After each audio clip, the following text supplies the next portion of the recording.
tragic news coming in. The Japanese media has confirmed that the former Japanese Prime Minister is no more. So very tragic news coming in. The confirmation as well coming in by the Japanese media that the former Prime Minister of Japan, Shinzo Abe, is no more. He has passed away at the age of 67. Remember, he was shot at this morning at 11:30 a.m. local time in Nara while he was delivering a speech. So, a very tragic news coming in. Shinzo Abe, who has succumbed to the injuries. Niranjan, our executive editor, is joining us for more details. Niranjan, very sad indeed. Shinzo Abe no more. This is breaking news now, and Japanese media has just confirmed that the former Prime Minister of Japan is no more. The former Prime Minister of Japan, Shinzo Abe, who was shot at during a campaign earlier this morning in the Nara prefecture of Japan, has been confirmed dead. He's passed away. That's the official word coming in from the Japanese state media as well. And the Japanese state media and officials in Japan have gone on record to now say that Shinzo Abe, one of the tallest leaders in Japan, breathed his last a few moments ago. Yes. That's the first official word now coming in. And I'd like to tell you that, there were reports and the whole world was praying for him to survive this attack. The Prime Minister of Japan, Fumio Kishida also said that doctors tried their best to save him, and he's passed away now. Let me go across to Major General G.D. Bakshi joining us on the broadcast here. General Bakshi, one of India's friends, one of India's best friends, I think globally, the kind of ties that Shinzo Abe shared with India, shared with Indians, shared with the Indian leadership, shared with the people of India was unparalleled. And it's a big loss. It's a big loss, sir. Niranjan, this is a great monumental tragedy. He was a statesman of international stature. But more than that, he was a great friend of India.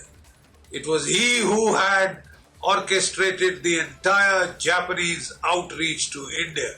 He was the founding member of the Quad, the quadrilateral of democracies comprising of India, Japan, United States and Australia.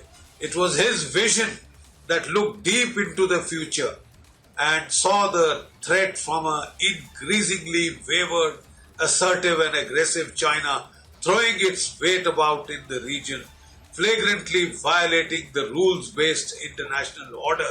And he realized that India and Japan would have to stand together. The democracies would have to stand together in the face of such unbridled aggression from China. And today he is no more.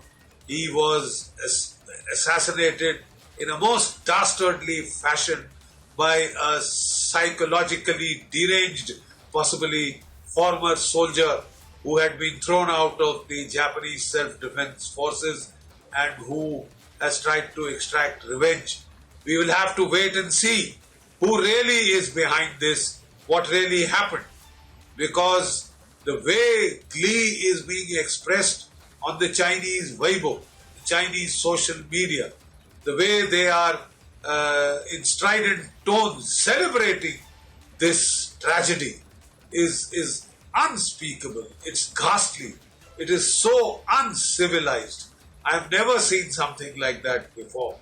And they are trying to peddle theories that it was the Japanese right which had him eliminated. Firstly, he was no longer the Prime Minister. Because of health reason, he had to give up the Prime Ministership sometimes back. But he was from one of the leading political families of Japan.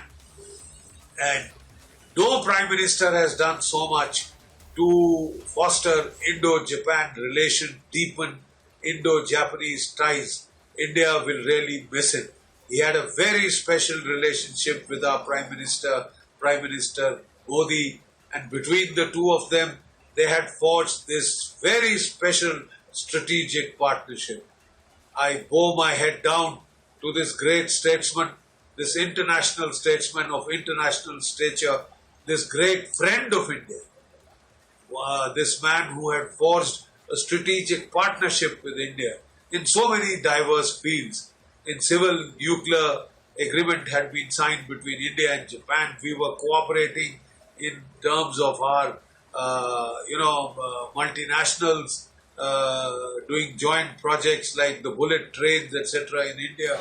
And also our armed forces were cooperating, taking part in joint exercises, increasing, enhancing interoperability.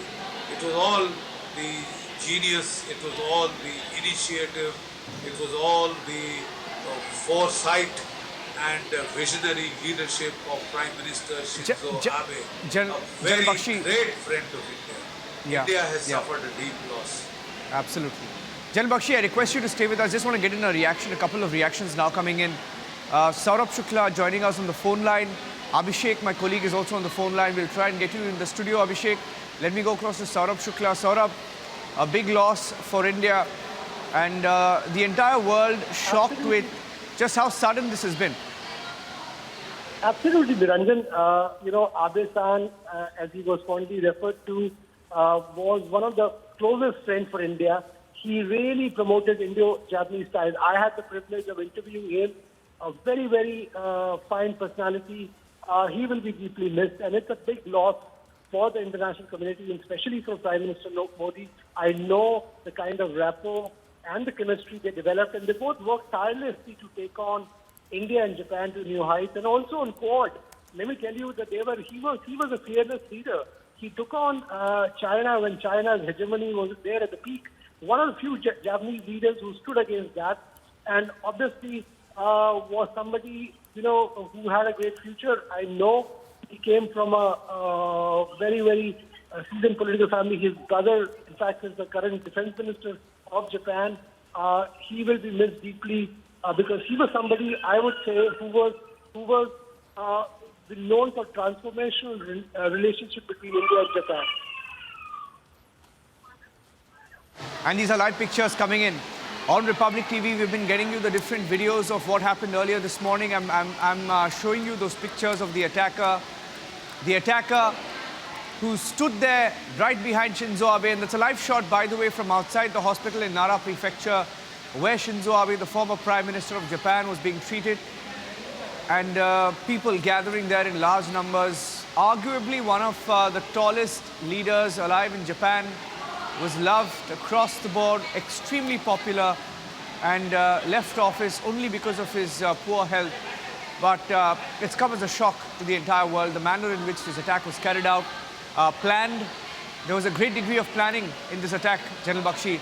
And as we play those pictures, I think this will be one of those moments in history when you look back and everyone's wondering what could have motivated that 40-year-old man to have carried out this attack. He's believed to have been a former security personnel, though we will have to wait for more details to come in.